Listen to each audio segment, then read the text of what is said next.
ಆ message translation ಈ ರೀತಿ ಹೇಳುತ್ತೆ ನೋಡಿ, your new life is not like your old life, your old birth came from mortal sperm.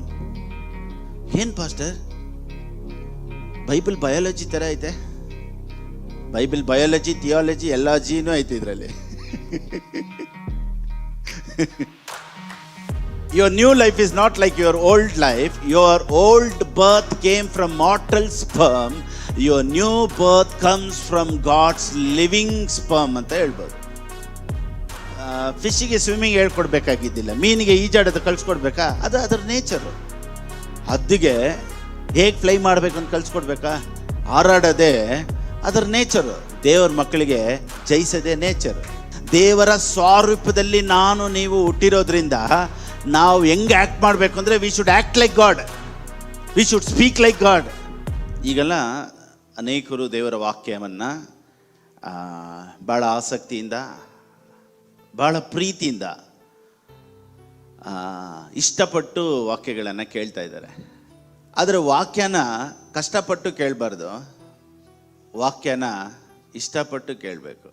ಇವತ್ತು ಅನೇಕರು ಕಷ್ಟಪಟ್ಟು ಕೇಳೋದು ಯಾಕೆ ಅಂದರೆ, ನೀನು ಕೇಳಲಿಲ್ಲ ಅಂದರೆ ನಿನಗೇನಾಗುತ್ತೆ, ಈಗಾಗುತ್ತೆ, ಆಗಾಗುತ್ತೆ ಅಂತ ವಾಕ್ಯನಿಟ್ಟು ಅನೇಕರನ್ನು ಭಯಪಡಿಸಿರೋದ್ರಿಂದ, ವಾಕ್ಯನಿಟ್ಟು ಅನೇಕರನ್ನ ಕಂಡಮ್ ಮಾಡಿರೋದ್ರಿಂದ ಅನೇಕರು ಇಷ್ಟಪಟ್ಟು ಕೇಳ್ತಾ ಇಲ್ಲ.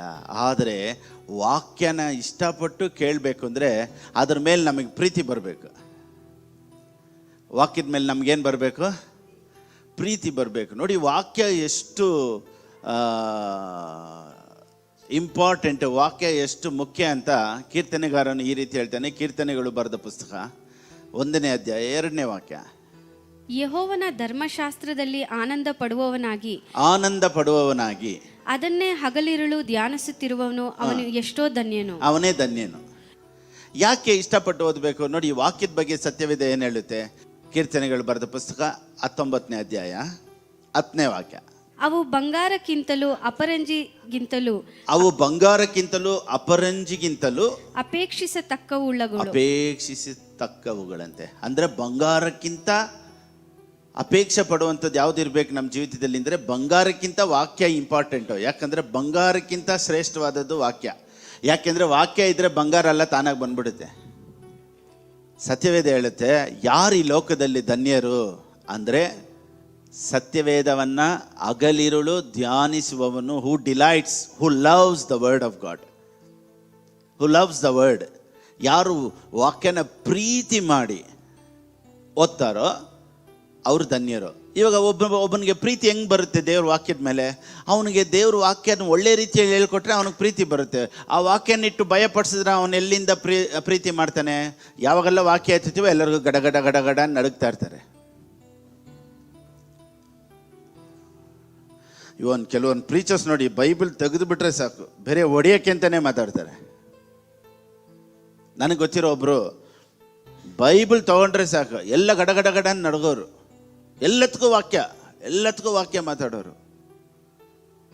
ಲೇಟಿಗೆ ಬಂದರೆ ವಾಕ್ಯ, ಎಕ್ಸ್ಟ್ರಾ ತಿಂದರೆ ವಾಕ್ಯ, ಡೈ ಹಾಕಿದ್ರೆ ವಾಕ್ಯ,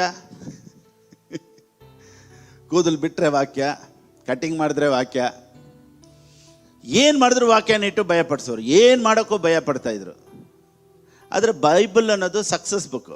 ಬೈಬಲ್ ನಮ್ಮನ್ನು ಪ್ರೋತ್ಸಾಹಪಡಿಸುವಂಥ ಒಂದು ಪುಸ್ತಕ, ನಮ್ಮನ್ನು ಆಶೀರ್ವಾದ ಮಾರ್ಗಕ್ಕೆ ತರುವಂಥ ಒಂದು ಪುಸ್ತಕ, ಪ್ರಾಸ್ಪರಿಟಿಯಲ್ಲಿ ತರುವಂಥ ಒಂದು ಪುಸ್ತಕ, ನಾವು ಆರೋಗ್ಯವಾಗಿ ಇರಬೇಕು ಅಂತ ಹೇಳುವಂಥ ಒಂದು ಪುಸ್ತಕ, ನಿನ್ನ ಲೈಫ್ ಚೆನ್ನಾಗಿರುತ್ತೆ ಅಂತ ಹೇಳುವಂಥ ಒಂದು ಪುಸ್ತಕ. ಇದನ್ನು ನಾವು ಉಲ್ಟಾವಾಗಿ ಉಪಯೋಗಿಸಿ ಉಲ್ಟಾ ಮಾತಾಡಿ ಇವತ್ತು ಜನರು ವಾಕ್ಯ ಅಂದರೆ ಇಷ್ಟಪಡೋ ಥರ ಇಲ್ಲ, ಎಲ್ಲರಿಗೂ ಭಯ ಪಡೋ ಥರ ಇದೆ. ಇವತ್ತು ನಾನು ಹೇಳ್ತೀನಿ, ಇದು ಜೇನಿಗಿಂತಲೂ ಸಿಹಿಯಾದದ್ದು,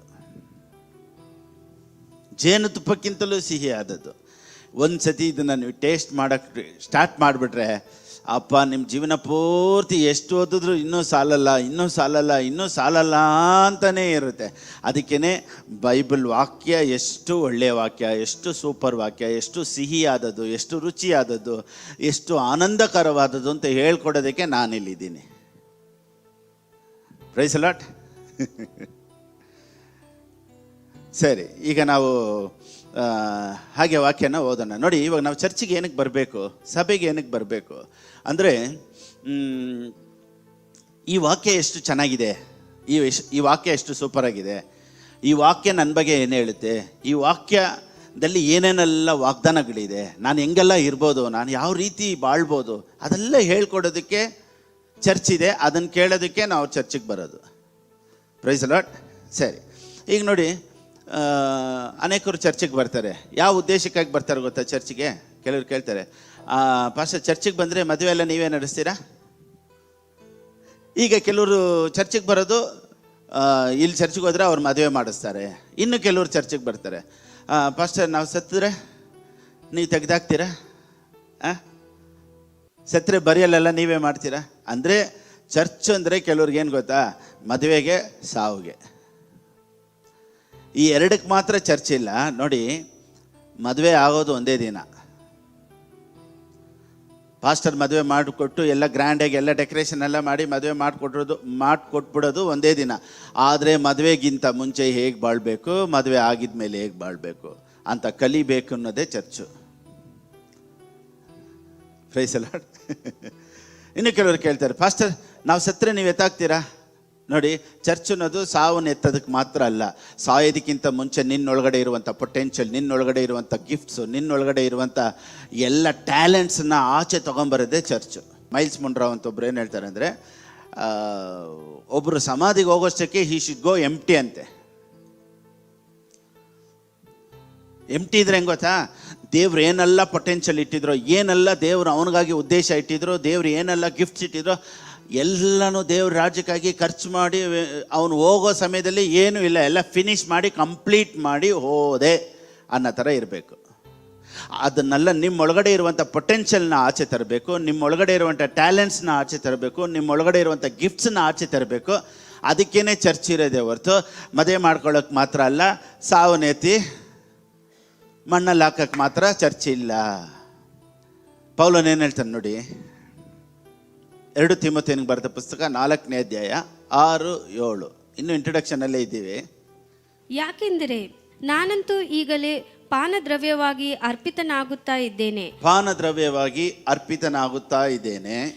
ನಾನು ಹೊರಟು ಹೋಗಬೇಕಾದ ಸಮಯವು ಸಮೀಪಕ್ಕೆ ಬಂದದೆ.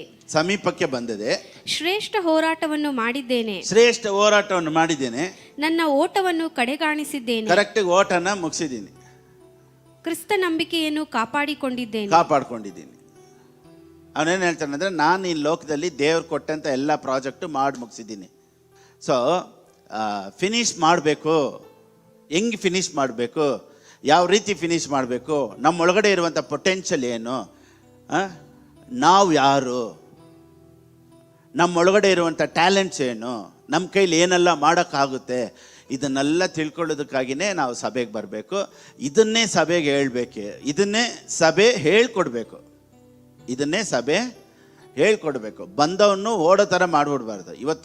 ಇವತ್ತು ಹೇಳ್ಕೊಡುವಂಥ ಟೀಚಿಂಗ್ ಯಾವ ರೀತಿ ಇದೆ ಅಂದರೆ, ಸರಿಯಾಗಿ ಹೆಂಗೋ ಸ್ವಲ್ಪ ಉದ್ಧಾರ ಆಗೋಣ ಅಂತ ಬರೋನು ಉದ್ಧಾರ ಮಾಡೋಕ್ಕೆ ಬಿಡೋದಿಲ್ಲ.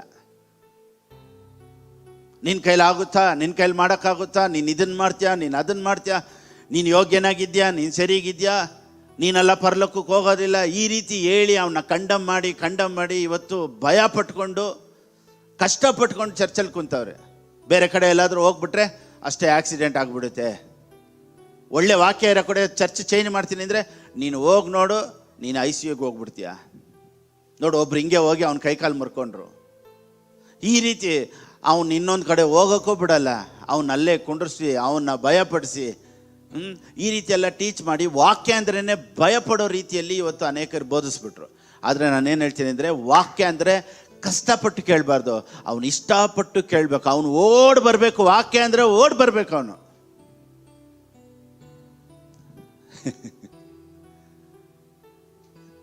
ನೀನು ಬಂದಿಲ್ಲ ಅಂದರೆ, ಕೊಟ್ಟಿಲ್ಲ ಅಂದರೆ ಹಂಗೆ ಬರಬಾರ್ದು. ಅವ್ನು ಬರ್ಬೇಕಾದ್ರೆ ಇವತ್ತು ಮಿಸ್ ಆಗ್ತೈತಲ್ಲ ಅನ್ನೋ ಯೋಚನೆ ಅವ್ನಿಗೆ ಬರಬೇಕು. ಇವತ್ತು ಕೊಟ್ಟಿಲ್ಲ ಅಂದರೆ, ಅಯ್ಯೋ ನಾನು ತಪ್ಪು ಕೆಲಸ ಮಾಡಿಬಿಟ್ಟೆ, ಫಸ್ಟ್ ದೇವ್ರು ಕೊಡಬೇಕಾಗಿತ್ತು ಅಂತ ಆಸೆ ಪ್ರೀತಿ ಅವನಲ್ಲಿ ಹುಟ್ಟೋ ಥರ ನಾವು ಮಾತಾಡಬೇಕು. ಸತ್ಯವೇದ ನಮಗೇನು ಬೋಧಿಸುತ್ತೆ ಅಂದರೆ, ಎಲ್ಲರೂ ಜಯಿಸ್ಬೋದು, ಅನೇಕರು ಜಯಿಸದೇ ಇರ್ಬೋದು, ಆದರೆ ಎಲ್ಲರೂ ಜಯಿಸ್ಬೋದು ಅನ್ನೋದೇ ಸತ್ಯ. ಪಾಸ್ಟರ್ ಅವರೆಲ್ಲ ಜಯಿಸಿಲ್ಲ, ಇವರೆಲ್ಲ ಉದ್ಧಾರ ಆಗಿಲ್ಲ, ಅವರೆಲ್ಲ ಉದ್ಧಾರ ಆಗಿಲ್ಲ, ಆ ಥರ ಆಗದೆ ಇರೋರು ತುಂಬ ಜನ ಇರ್ಬೋದು. ಆದರೆ ಸತ್ಯವೇದ ಏನು ಹೇಳುತ್ತೆ, ಉದ್ಧಾರ ಆಗದೆ ಇರೋರು, ಜಯಿಸಕ್ಕಾಗದೇ ಇರೋರು ತುಂಬ ಜನ ಇರ್ಬೋದು, ಆದರೆ ಎಲ್ಲರೂ ಉದ್ಧಾರ ಆಗ್ಬೋದು, ಎಲ್ಲರೂ ಚೆನ್ನಾಗಾಗ್ಬೋದು, ಎಲ್ಲರೂ ಆಶೀರ್ವಾದವಾಗಿ ಇರ್ಬೋದು ಅನ್ನೋದೇ ಸತ್ಯ. ನಾವೆಲ್ಲ ಯಾರು ಅಂದರೆ ಸತ್ಯವೇದ ಏನು ಹೇಳುತ್ತೆ, ನಾವೆಲ್ಲರೂ ದೇವರ ಮಕ್ಕಳು. 1 John 5:4, 1 ಯೋಹಾನನ ಬರೆದ ಪುಸ್ತಕ 5ನೇ ಅಧ್ಯಾಯ 4ನೇ ವಾಕ್ಯ. ಯಾಕೆಂದರೆ ದೇವರಿಂದ ಹುಟ್ಟಿರುವಂಥದ್ದೆಲ್ಲವೂ ಲೋಕವನ್ನು ಜಯಿಸುತ್ತದೆ, ಲೋಕವನ್ನು ಜಯಿಸಿದಂಥದ್ದು ನಮ್ಮ ನಂಬಿಕೆಯೇ. Because every child of God is able to defeat the world. ಅನೇಕ ದೇವರ ಮಕ್ಕಳು ಸೋತಿರ್ಬೋದು, ಆದರೆ ಸತ್ಯವೇದ ಏನು ಹೇಳುತ್ತೆ, ಎವ್ರಿ ಚೈಲ್ಡ್, ಎಲ್ಲರೂ ಜಯಿಸ್ಬೋದ್ರು, ಆದರೆ ಎಲ್ಲರೂ ಜಯಿಸ್ಬೋದು, ಆದರೆ ಕೆಲವರು ಮಾತ್ರ ಜಯಿಸಿದ್ದಾರೆ. ಎಲ್ಲರ ಕೈಯಲ್ಲಿ ಜಯಿಸಕ್ಕಾಗುತ್ತೆ. ಯಾಕೆ ಜಯಿಸಕ್ಕಾಗ್ತಾ ಇಲ್ಲ ಅಂದರೆ ಅವ್ರು ಜಯಿಸುವಂಥ ವಾಕ್ಯ ಅವ್ರ ಒಳಗಡೆ ಇನ್ನೂ ಹೋಗಿಲ್ಲ. ಇವತ್ತು ಜಯಿಸುವಂಥ ವಾಕ್ಯ ನಾನು ನಿಮ್ಮ ಹತ್ರ ಮಾತಾಡ್ತೀನಿ, ಈ ವಾಕ್ಯ ನಿಮ್ಮ ಒಳಗಡೆ ಇಡ್ತೀನಿ, ನೀವು ಜಯಿಸ್ಕೊಂಡು ಬಂದೇ ಬರ್ತೀರಾ. ಆಮೇಲೆ ಜಯಿಸುವಂಥ ವಾಕ್ಯ ಮಾತಾಡಿದ್ರೆ ಖಂಡಿತವಾಗ್ಲೂ ಜಯಿಸ್ತಾರೆ. ನೀವೇನು ಹೇಳ್ತೀರಾ? Because every child of God is able to defeat the world and we win the victory over the world. We win. We are born to win. ಎಲ್ಲರೂ ಹೇಳಿ, I am born to win. ನಾನು ಜಯಿಸೋದಕ್ಕಾಗಿನೇ ಹುಟ್ಟಿರೋದು. ನಾವು ಈ ಲೋಕದಲ್ಲಿ ಬೇರೆ ಬೇರೆ ತಂದೆಗಳಿಗೆ ಹುಟ್ಟಿರ್ಬೋದು. ನಿಮ್ಮ ತಂದೆ ಹೆಸರು ಹಾಕಿ ಸನ್ ಆಫ್ ಅಂತ ನಿಮ್ಮ ಹೆಸರು ಹಾಕ್ಬೋದು. ಆದರೆ ಒನ್ಸ್ ನಾವು ಯಾವಾಗ ಯೇಸು ಸ್ವಾಮಿ ಸ್ವೀಕಾರ ಮಾಡ್ಕೊಂಡ್ಬಿಟ್ಟು ಸ್ಪಿರಿಚುವಲ್ ಆಗಿ ನಾವು ಇಲ್ಲಿ ಒಂದು ಕಡೆ ಹುಟ್ಬಿಡ್ತೀವಿ ಹುಟ್ಬಿಟ್ಟಿದ್ದೀವಿ. ಯಾರೆಲ್ಲ ದೇವ್ರ ಮಕ್ಕಳಾಗಿದ್ದಾರೋ ಅವರೆಲ್ಲ ಹೊಸದಾಗಿ ಹುಟ್ಟಿರುವವರು. ಓಕೆ, ಫಸ್ಟ್ ಇದನ್ನು ಕ್ಲಾರಿಫೈ ಮಾಡ್ತೀನಿ. ಓಕೆ, ಯೋಹಾನನಿಗೆ ಬರೆದ ಪುಸ್ತಕ 1ನೇ ಅಧ್ಯಾಯ 12ನೇ ವಾಕ್ಯ. The book of John 1st chapter verse 12 and 13. 12-13 ಓದೋಣ. ಯಾರ್ಯಾರು ಆತನನ್ನು ಅಂಗೀಕರಿಸಿದರೋ, ಅಂದರೆ ಆತನ ಹೆಸರಿನಲ್ಲಿ ನಂಬಿಕೆ ಇಟ್ಟರೋ, ಅವರಿಗೆ ದೇವರ ಮಕ್ಕಳಾಗುವ ಅಧಿಕಾರ ಕೊಟ್ಟನು. ನೋಡಿ, ಯಾರೆಲ್ಲ ಆತನನ್ನ ಅಂಗೀಕಾರ ಮಾಡ್ಕೊಂಡ್ರೆ, ಹೇಗೆ ಅಂಗೀಕಾರ ಮಾಡ್ಕೊಂಡ್ವಿ? ಹೇಗೆ ನಮಗೆ ನಂಬಿಕೆ ಬಂತು? ಯಾರೋ ಒಬ್ರು ಗಾಸ್ಪಲ್ನ ಮಾತಾಡಬೇಕಾದ್ರೆ, ಯೇಸು ಸ್ವಾಮಿ ಬಗ್ಗೆ ಹೇಳಬೇಕಾದ್ರೆ, ಸುವಾರ್ತೆ ಸಾರಬೇಕಾದ್ರೆ, ಆ ವಾಕ್ಯದ ನಿಮಿತ್ತ ನಾವೆಲ್ಲ ಹುಟ್ಟಿದ್ದೀವಿ. ಯಾವ ರೀತಿ ಹುಟ್ಟಿದ್ದೀವಿ? ವಾಕ್ಯದಿಂದ ನಾವೆಲ್ಲ ಹುಟ್ಟಿರೋರು. ಯಾರೆಲ್ಲ ರಿಸೀವ್ ಮಾಡ್ಕೊಂಡ್ರೋ, but all who did receive him, he gave them the right to be children of God, to those who believe in his name. Okay, verse 13. ಇವರು ರಕ್ತ ಸಂಬಂಧದಿಂದಾಗಲಿ, ಈಗ ನಾನು ನೀವೆಲ್ಲ ರಕ್ತ ಸಂಬಂಧದಿಂದಾಗಲಿ, ಕಾಮದಿಂದಾಗಲಿ, ಪುರುಷ ಸಂಕಲ್ಪದಿಂದಾಗಲಿ ಹುಟ್ಟಿದವರಲ್ಲ, ದೇವರಿಂದಲೇ ಹುಟ್ಟಿರೋರು. ಹೇಗೆ ದೇವರಿಂದ ಹುಟ್ಟಿದವರು ನಾವು? ಯಾವಾಗ ವಾಕ್ಯ ನಮ್ಮೊಳಗಡೆ ಬರುತ್ತೋ, ಆ ವಾಕ್ಯ ನಮ್ಮೊಳಗಡೆ ಏನಾಯ್ತು ಅಂದ್ರೆ, word became A seed. God's word became seed in us. ಲೂಕನಿಗೆ ಬರೆದ ಪುಸ್ತಕ 8ನೇ ಅಧ್ಯಾಯ 11ನೇ ವಾಕ್ಯ. The book of Luke 8th chapter verse 11. This is what the parable means. The seed is the word of God. ಈ ಸಾಮ್ಯದ ಅರ್ಥವೇನೆಂದರೆ, ಆ ಬೀಜವೆಂದರೆ ದೇವರ ವಾಕ್ಯ. ಬೀಜ ಅಂದರೆ ದೇವರ ವಾಕ್ಯ. ಹುಟ್ಟೋದಕ್ಕೆ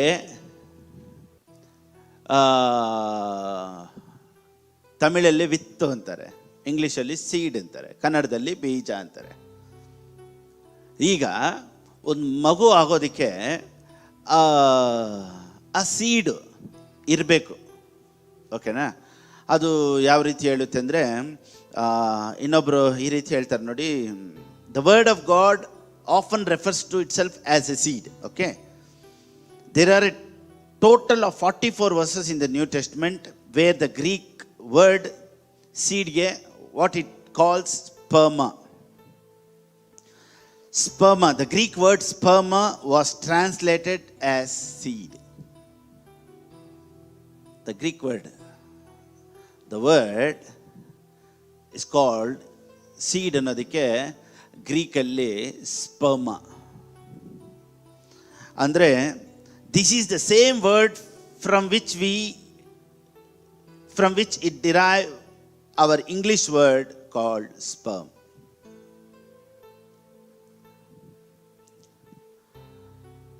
So without sperm ಹೇಗೆ ಮಗು ಆಗೋದಿಲ್ವೋ ಅದೇ ರೀತಿಯೇ ವರ್ಡ್ಗೆ ಕರೆಕ್ಟ್ ಟ್ರಾನ್ಸ್ಲೇಷನ್ ಏನು ಹೇಳುತ್ತೆ ಅಂದರೆ word is A seed.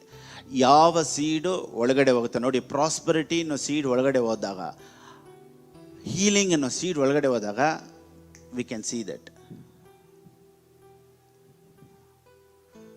So word is a seed. So womb, ಅದಕ್ಕೆ womb ಬೇಕಲ್ವಾ? ಅದಕ್ಕೆ ಸತ್ಯವೇದ ಹೇಳುತ್ತೆ 15ನೇ ವಾಕ್ಯ, 8th chapter verse 15. ಮತ್ತೆ ಕೆಲವರು ವಾಕ್ಯವನ್ನು ಕೇಳಿ ಸುಗುಣವುಳ್ಳ ಒಳ್ಳೆ ಹೃದಯದಲ್ಲಿ ಇಟ್ಟುಕೊಂಡು ತಾಳ್ಮೆಯಿಂದ ಫಲವನ್ನು ಕೊಡುತ್ತಾರೆ. ಇವರೇ ಬೀಜ ಬಿತ್ತ ಒಳ್ಳೆಯ ನೆಲವಾಗಿರುವವರು. Having heard the word with an honest and good heart. So word ಎಲ್ಲಿ ಹೋಗ್ಬೇಕು? ಎಲ್ಲಿಗೆ ಹೋಗ್ಬೇಕು? ಹಾರ್ಟ್ಗೆ ಹೋಗ್ಬೇಕು. So heart is a home. So when word goes into the womb, we can give birth. ಇವತ್ತು ಆಶೀರ್ವಾದ ಅನ್ನೋ ಬರ್ತ್ ಬರಬೇಕು, ಹೀಲಿಂಗ್ ಅನ್ನೋ ಬರ್ತ್ ಬರಬೇಕು ಅಂದರೆ ವಾಕ್ಯ first sperm it should go into our heart fully. ಕೆಲವರು ಪ್ರಾಸ್ಪರಿಟಿ ಕೇಳ್ತಾ ಇದ್ದಂಗ್ಲೇ ಪಾಸ್ಟರ್ ಎಲ್ಲಿ ಬರಲೇ ಇಲ್ಲ, ಮದುವೆ ಆಗಿದ ತಕ್ಷಣನೇ ಬಂದ್ಬಿಡ್ತೈತಾ? ಇರ್ಬೇಕು, ಸ್ವಲ್ಪ ವೆಯ್ಟ್ ಮಾಡಬೇಕು, ಸ್ವಲ್ಪ ಟೈಮ್ ತಗೊಳ್ಳುತ್ತೆ, ಆ ರೈಟ್ ಟೈಮ್ ಬರಬೇಕು. ಸರಿ, ಕೆಲವ್ರಿಗೆ 1 ಮಂತ್ ಆಗೋಯ್ತಪ್ಪ, 1 ಮಂತ್ ಆಗಿದ ತಕ್ಷಣ 2ನೇ ತಿಂಗಳಿಗೆ ಎಲ್ಲಿ ಪಾಸ್ಟರ್ ಏನಾಗಿಲ್ಲ, ಕಾಯಬೇಕು 9 ತಿಂಗಳು. ಹಂಗೆ ಫುಲ್ 9 ಮಂತ್ಸ್ ಕಂಪ್ಲೀಟ್ ಆಗಬೇಕು. ಆವಾಗ ಅದು ಮಗು ಕರೆಕ್ಟಿಗೆ ನೋಡಬೇಕು ಅಂದರೆ we should wait for 9 months. ವಾಕ್ಯ ಎಲ್ಲ ಹಿಂಗೆ ಕೆಲಸ ಮಾಡೋದು. ಇವಾಗ ಯಾವುದೆಲ್ಲ ಪ್ರಾಸ್ಪರಿಟಿ ಕೇಳ್ತಾ ಇದ್ದೀರೋ ಅದೆಲ್ಲ ನಿಮ್ಮೊಳಗಡೆ ಕನ್ಸೀವ್ ಆಗ್ತಾ ಇದೆ. ಒಂದಿನ ಇಲ್ಲ ಒಂದಿನ ನಾನು ಹೇಳುವಂಥದ್ದು ಬರ್ತ್ ಕೊಡ್ತೀರಾ, ನೀವು ನೋಡ್ತೀರಾ.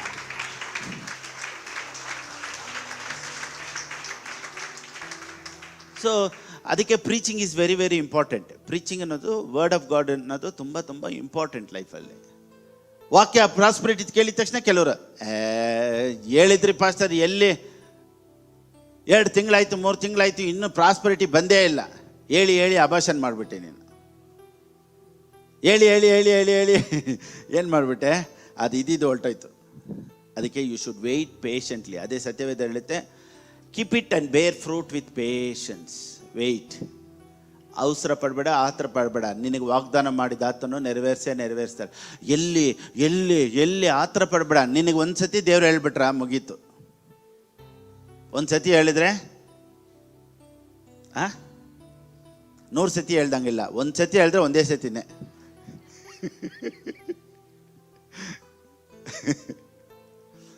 ಒಂದ್ಸತಿ ಹೇಳ್ಬಿಟ್ರೆ ಮುಗೀತು. ದೇವ್ರು ನಿನಗೆ ಹೇಳ್ಬಿಟ್ರ ನೆರವೇರಿಸ್ತಾರೆ. ಏನು ಪಾಸ್ಟರ್ ವರ್ಡು ನೇ ಸೀಡಾ ಕನ್ಫರ್ಮಾ? ಸರಿ, ಕನ್ಫರ್ಮೇಷನ್ಗೆ ಇನ್ನೊಂದು ಓದೋಣ. 1 ಪೇತ್ರನಿಗೆ ಬರೆದ ಪುಸ್ತಕ 1ನೇ ಅಧ್ಯಾಯ 23ನೇ ವಾಕ್ಯ. ನೀವು ಪುನರ್ಜನ್ಮ ಹೊಂದಿದವರಾಗಿದ್ದೀರಲ್ಲ, ಆ ಜನ್ಮವು ನಾಶವಾಗುವ ಬೀಜದಿಂದ ಉಂಟಾದದ್ದಲ್ಲ. ನಾಶವಾಗುವ ಬೀಜ ಅಂದ್ರೆ ಇಲ್ಲಿ ಹುಟ್ಟೋದೆಲ್ಲ ನಾಶವಾಗುವಂತ ಬೀಜದಲ್ಲಿ. ಈ ಬೀಜ ನಮ್ಮೊಳಗಡೆ ಇರೋದು ನಾಶವಾಗದೇ ಇರುವಂತ ಬೀಜ. ಅದು ಇಂಪೆರಿಷಬಲ್. ಆ ಇಂಪೆರಿಷಬಲ್ ಸೀಡಲ್ಲೇ ನಾನು ನೀವು ಬರ್ತ್ ಆಗಿರೋದು. ಅಂಡರ್ಸ್ಟ್ಯಾಂಡ್ ಆಗ್ತಾಯ್ತಾ? ಯಾವ ಬೀಜದಿಂದ ನಾವು ಹುಟ್ಟಿರೋರು? ನಾಶವಾಗದೇ ಇರುವಂಥ ಬೀಜದಿಂದ ನಾನು ನೀವು ಹುಟ್ಟಿರೋದು. ಯಾವಾಗ ಯೇಸು ಸ್ವಾಮಿನ ನೀವು ಸ್ವೀಕಾರ ಮಾಡಿಕೊಂಡ್ರೋ ದೇವರ ಮಕ್ಕಳಾಗುವಂಥ ಅಧಿಕಾರ ಕೊಟ್ಬಿಟ್ರು. ಯಾವಾಗ ಈ ಅಧಿಕಾರ ಹೆಂಗೆ ಬಂತು ಅಂದರೆ ನಾಶವಾಗದೇ ಇರುವಂಥ ಬೀಜದಿಂದ ನಾನು ನೀವು ಹುಟ್ಟಿರೋರು. ಆ ಮೆಸೇಜ್ ಟ್ರಾನ್ಸ್ಲೇಷನ್ ಈ ರೀತಿ ಹೇಳುತ್ತೆ ನೋಡಿ, your new life is not like your old life. Your old birth came from mortal sperm. ಏನು ಪಾಸ್ಟರ್, ಬೈಬಲ್ ಬಯಾಲಜಿ ಥರ ಐತೆ? ಬೈಬಲ್ ಬಯಾಲಜಿ, ಥಿಯಾಲಜಿ ಎಲ್ಲ ಜೀನೂ ಐತೆ ಇದರಲ್ಲಿ.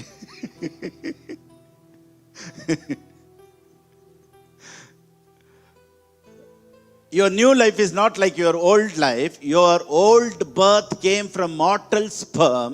Your new birth comes from God's living sperm ಅಂತ ಹೇಳ್ಬೋದು. So instead of sperm, it has written God's living word. ಆ ವರ್ಡೇ seed. Immortal word of God. Amplified ಅಲ್ಲೂ ಕ್ಲೀನಾಗಿ ಅದನ್ನು ಎಕ್ಸ್ಪ್ಲೇನ್ ಮಾಡಿದ್ದಾರೆ ನೋಡಿ. ಆಂಪ್ಲಿಫೈಡ್ ಬೈಬಲಲ್ಲೂ ಹೇಳುತ್ತೆ, you have been regenerated, born again. ಎಷ್ಟು ಜನ ಬಾರ್ನ್ ಅಗೇನ್ ಕ್ರಿಸ್ಟಿಯನ್ಸ್?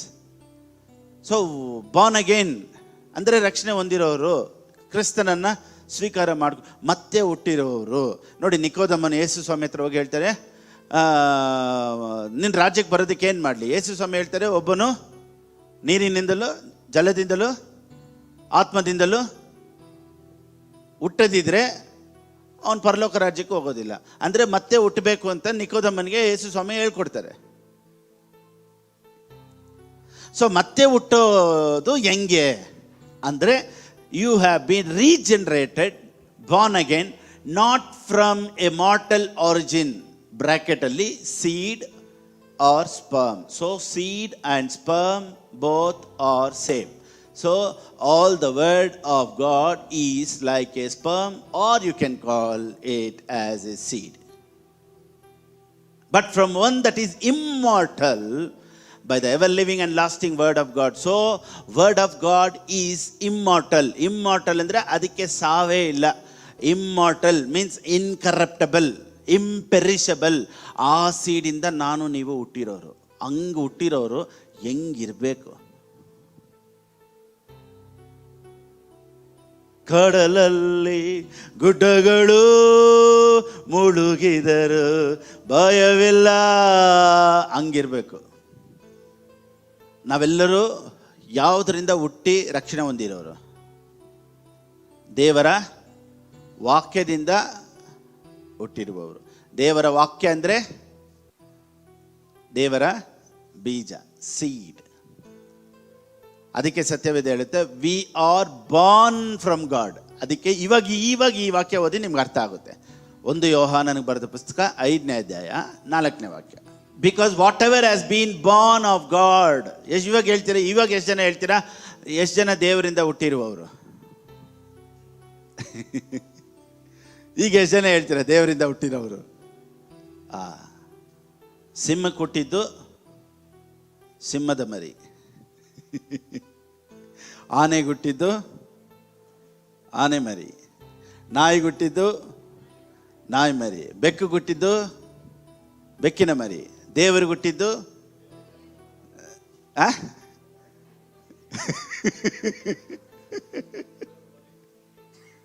ಹೌದು. ಕುರಿ ಮರಿ ಅಂದರೆ ನಾವು ಬೇರೆ ಮೇ ಅಂತ ಆ ಕುರಿ ಅಂದ್ಕೊಂಡ್ಬಿಟ್ಟಿದ್ದೀವಿ. ಕುರಿ ಅಂದರೆ ನಾವೇನೋ ತೋಳ ಮೇಲಿರುವಂಥ ಆ ಕುರಿ ಅಂತ. ಕುರಿ ಅಂದರೆ ದೇವರ ಮರಿ. ಅಂದ್ರೆ ದೇವ್ರ ಥರನೇ ಇರುವಂಥ ಒಬ್ಬರು ನಾನು ನೀವು. Because we are created in is image. ದೇವರ ಸ್ವರೂಪದಲ್ಲಿ ನಾನು ನೀವು ಹುಟ್ಟಿರೋದ್ರಿಂದ ನಾವು ಹೆಂಗೆ ಆ್ಯಕ್ಟ್ ಮಾಡಬೇಕು ಅಂದರೆ, we should act like God, we should speak like God, we should walk like god.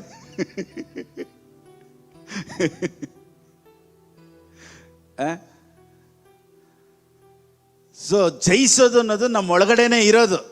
ಯಾಕೆ ಗೊತ್ತಾ? ದೇವ್ರು ಯಾವತ್ತೂ ಸೋಲದೇ ಇಲ್ಲ. ಅವಾಗೆಲ್ಲ ಒಂದು ಬ್ಯಾಡ್ಜ್ ಹಾಕೋರು ನೋಡಿದ್ರ, ಜೀಸಸ್ ನೆವರ್ ಫೇಲ್ಸ್. ಗೊತ್ತಾ? ಜೀಸಸ್ ನೆವರ್ ಫೇಲ್ಸ್ ಅಂದರೆ ಏನು? 10th ಸ್ಟ್ಯಾಂಡರ್ಡಾ? ಜೀಸಸ್ ನೆವರ್ ಫೇಲ್ಸ್ ಅಂದರೆ ದೇವರಿಗೆ ಸೋಲೇ ಇಲ್ಲ. ದೇವರ ಮಕ್ಕಳಾದಂಥ ನಾನು ನೀವು ಸೋಲದೇ ಇಲ್ಲ.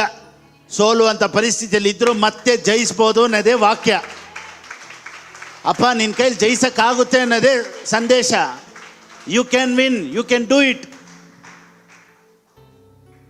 ಇದನ್ನೇ ವಾಕ್ಯ, ಇದನ್ನು ಹೇಳ್ಕೊಡೋದಕ್ಕೇ ಚರ್ಚ್ ಇರೋದು. ಚರ್ಚಿಗೆ ಬರೋದು ಮದುವೆಗಾಗಿ ಅಲ್ಲ, ಸಾವುಗಾಗಿ ಅಲ್ಲ. You can win.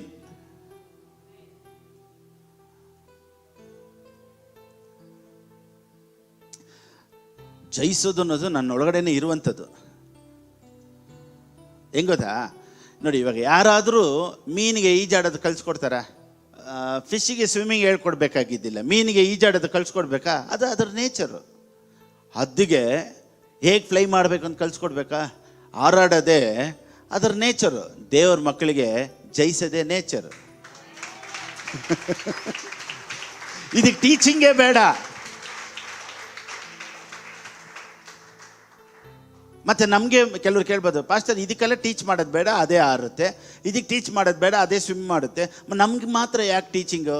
ನಮ್ಗೆ ಯಾಕೆ ಟೀಚಿಂಗ್ ಅಂದರೆ ನಾವು ಹುಟ್ಟಿರೋದೇ ಜಯಿಸೋಕ್ಕೆ ಅಂತ ಕೆಲವ್ರಿಗೆ ಗೊತ್ತಾಗಿಲ್ಲ. ಯಾಕೆ ಅಂದರೆ ಒಂದು ಇದು ಹದ್ದು, ಈಗಲ್ದು ಹದ್ದಿನ ಮೊಟ್ಟೆನ ತೊಗೊಂಬಂದು ಕೋಳಿ ಮೊಟ್ಟೆ ಒಳಗಡೆ ಇಟ್ಬಿಟ್ರು.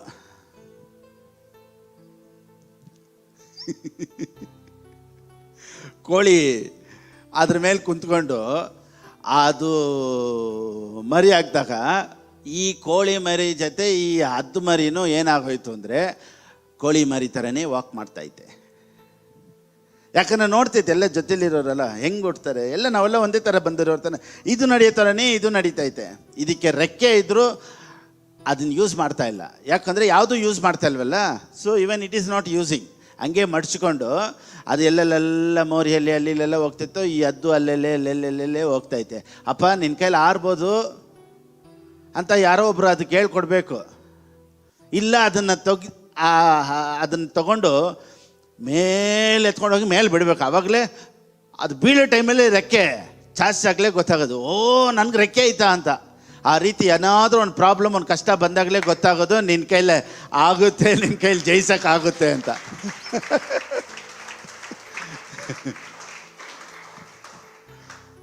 ಈಗ ನಾವು ಆ ಕೋಳಿ ಜೊತೆನೇ ಸುತ್ಕೊಂಡು ಮೇಲೆ ನೋಡ್ತಾ ಇಲ್ಲ, ಬೇರೆ ಕೆಳಗಡೆನೇ ನೋಡ್ತಾ ಇದ್ದೀವಿ. You are born to fly high.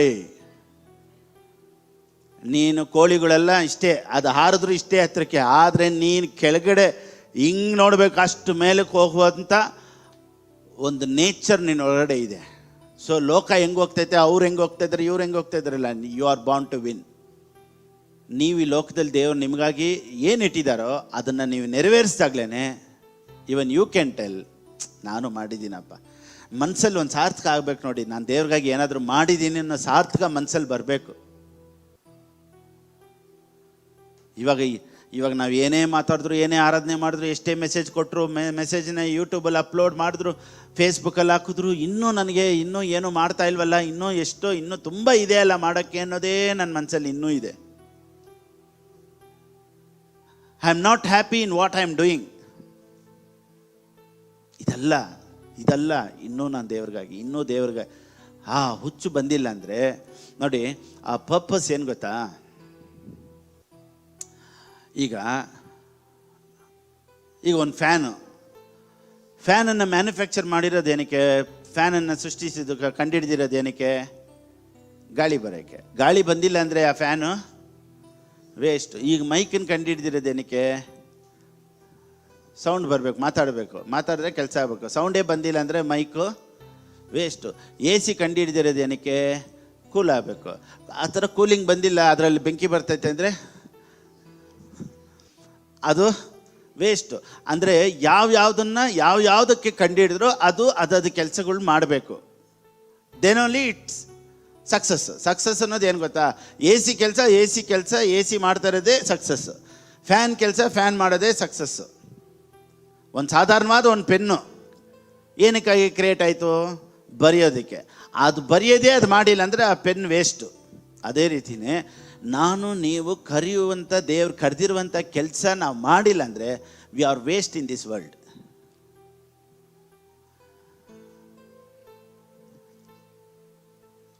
God has called you for a purpose. ದೇವರು ಒಂದು ಉದ್ದೇಶಕ್ಕಾಗಿ ದೇವರು ನಿನ್ನನ್ನು ಕರೆದಿದ್ದಾರೆ. ಆ ಉದ್ದೇಶ ಏನು ಅಂತ ದೇವ್ರ ಹತ್ರ ಕೇಳಿ, ದೇವರೇ ನಾನು ಇನ್ನೂ ಮಾಡಬೇಕಪ್ಪ, ಇನ್ನೂ ದೇವರು ನೋಡಿ. ನಿಮಗೆ ಪ್ರೀತಿ ವಾಕ್ಯದ ಮೇಲೆ ಬಂದ್ಬಿಟ್ರೆ ಏನು ಮಾಡಬೇಕು ಅಂತ ವಾಕ್ಯನೇ ಕಲಿಸ್ಕೊಟ್ಬಿಡುತ್ತೆ.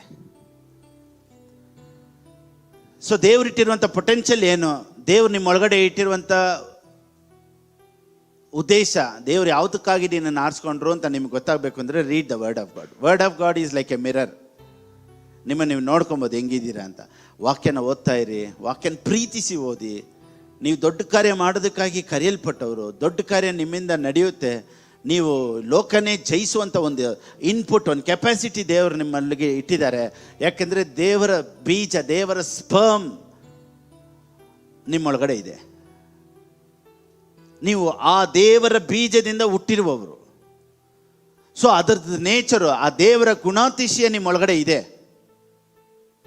ನೀವು ಎಲ್ಲನ ಓವರ್ಕಮ್ ಮಾಡ್ಬೋದು, ಜಯಿಸ್ಬೋದು. ಯಾಕೆ ಗೊತ್ತಾ, ಯಾವುದರಿಂದ ಬಂತೋ ಅದು ಅದೇ ಥರನೇ ಇರುತ್ತೆ ಅಲ್ವಾ? ಸಿಂಹ ಥರನೇ ಸೌಂಡ್ ಮಾಡೋದು, ಆನೆ ಥರನೇ ಸೌಂಡ್ ಮಾಡೋದು ಅಲ್ವಾ? ಅದು ನೋಡಿ ಬೇರೆ ಥರ ಸ್ಟೈಲ್ ಚೇಂಜ್ ಆಗೋದಿಲ್ಲ. ಯಾಕಂದರೆ ಅದು ಹೆಂಗಿದೆಯೋ ಅದೇ ಥರನೇ ಅದು ಮಾಡುತ್ತೆ. ಆ ರೀತಿ ದೇವ್ರು ಹೆಂಗಿದ್ದಾರೆ? ಸೋಲುವಂಥ ಪರಿಸ್ಥಿತಿಯಲ್ಲಿ ಇದ್ದಾರಾ? ಜಯಿಸುವಂಥ ದೇವರು. ದೇವರ ಮಕ್ಕಳಾದಂಥ ನಾವು ಜಯಿಸಲೇಬೇಕು. ಇವತ್ತಿರುವಂಥ ಹೋರಾಟ, ಕಷ್ಟ ಎಲ್ಲನೂ ನೀನು ಜಯಿಸ್ತೀಯ. You will win. Hallelujah. Doctor ಹೇಳ್ಬಿಟ್ರು, ಪಾಸ್ಟರ್ ರಿಪೋರ್ಟ್ ಹಿಂಗೈತೆ, ಯು ವಿಲ್ ವಿನ್. ಆ ರಿಪೋರ್ಟ್ ಯೇಸುವಿನ ನಾಮದಲ್ಲಿ ನಿನಗಾಗಿ ಬದಲಾವಣೆ ಆಗೇ ಆಗುತ್ತೆ. Because you are born to win. ಅದಕ್ಕೆ ರಿಪೋರ್ಟ್ ನಂಬಿ ಬಾಳ್ಬೇಡ. ಲೋಕದ ಪರಿಸ್ಥಿತಿ ನೋಡಿ ಬಾಳ್ಬೇಡಿ, ರಿಪೋರ್ಟ್ ನೋಡಿ ಬಾಳ್ಬೇಡಿ. ಲೋಕ ಹೆಂಗೆ ಹೋಗ್ತಾಯಿತ್ತೋ ನೀವು ಹಂಗೆ ಹೋಗ್ಬೇಡಿ. ನೀವು ಅಪೋಸಿಟಲ್ಲಿ ಹೋಗಿ ಹೇಳಿ, ನಾನು ಜಯಿಸ್ತೀನಿ, ನನಗಾಗಿ ಎಲ್ಲ ಆಗುತ್ತೆ, ನನ್ನ ಕೈಲಿ ಎಲ್ಲ ಮಾಡೋದಕ್ಕೆ ಸಾಧ್ಯ, ನಾನೆಲ್ಲನೂ ಮಾಡ್ತೀನಿ, ಯೇಸುವಿನ ನಾಮದಲ್ಲಿ ನನ್ನ ಕೈಲಿ ಆಗುತ್ತೆ, ಐ ಕ್ಯಾನ್ ಡೂ ಎವ್ರಿಥಿಂಗ್, ನನ್ನನ್ನು ಬಲಪಡಿಸುವ ಆತನಿಂದ ಎಲ್ಲವನ್ನ ಮಾಡೋದಕ್ಕೆ ನಾನು ಶಕ್ತನು. ನಾನು ನೀವು ಮಾಡ್ತೀವಿ, ಜಯಿಸ್ತೀವಿ, ಜಯಿಸೇ ಜಯಿಸ್ತೀವಿ. God bless you.